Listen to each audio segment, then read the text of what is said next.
Bon allez, on se retrouve dans la serre. C'est une serre froide. On voulait vous montrer aujourd'hui un truc intéressant. C'est que pour le coup, on a eu un beau passage de froid un peu partout, hein, ça vous l'avez bien ressenti.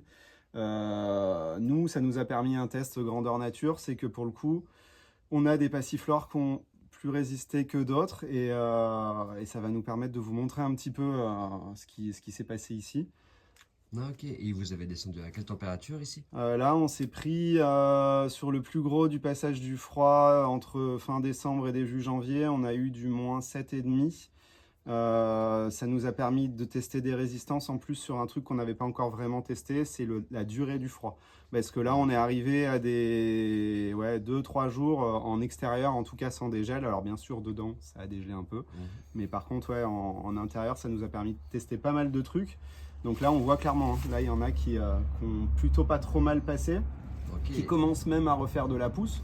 Donc même après le passage du froid, là, ça se relance bien, quoi. d'accord. Il a quel âge ce plan là par Alors exemple? celui-là, c'est un de nos pieds mères. Là, on est sur de la Soleil, des Saint-Tropiques. Le pied, il a 3 ans, ce pied mère là. Ok, et ça c'est une variété que vous avez Ben, sélectionnée ici? celle-là, voilà, elle a été sélectionnée ici. C'est ce qui explique aussi le fait qu'elle résiste mieux. On a quand même pas mal d'années de tests dessus. Le pied mère est costaud. On pourra vous filmer tout à l'heure la taille du pied qui est derrière, qui explique aussi un petit peu plus la résistance. Donc il n'a pas été exposé au froid comme s'il avait été planté juste avant l'automne, quoi. D'accord. Et sinon, ça vous arrive des fois d'avoir des petites pertes ici Ouais, avec... carrément. On a des pertes, ça fait partie du jeu, hein, pour le coup. On va regarder, mais il y en a certaines qui ont bien morflé. On avait fait des tests, on avait été un peu gourmand en testant de la barbadine et des choses comme ça. Clairement, il y en a qui ont bien morflé. Mais voilà, on va regarder.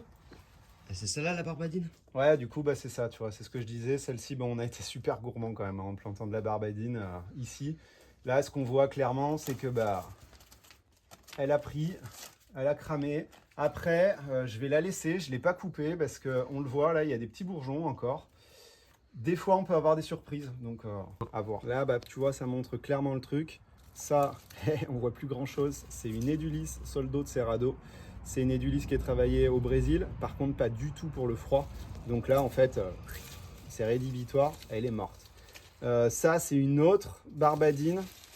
Donc là, on voit clairement la différence. Celle qu'on a regardée tout à l'heure, elle a encore une chance de s'en sortir. Celle-ci, c'est cuit. La petit truc, tu vois, on voit bien un truc, c'est qu'on a taillé les lianes à ce niveau-là, parce que bon, c'est super envahissant. Ça a été taillé il y a juste avant le coup de froid.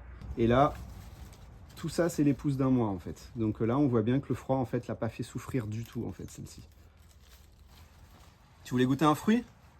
Je te vois avec, Timéo.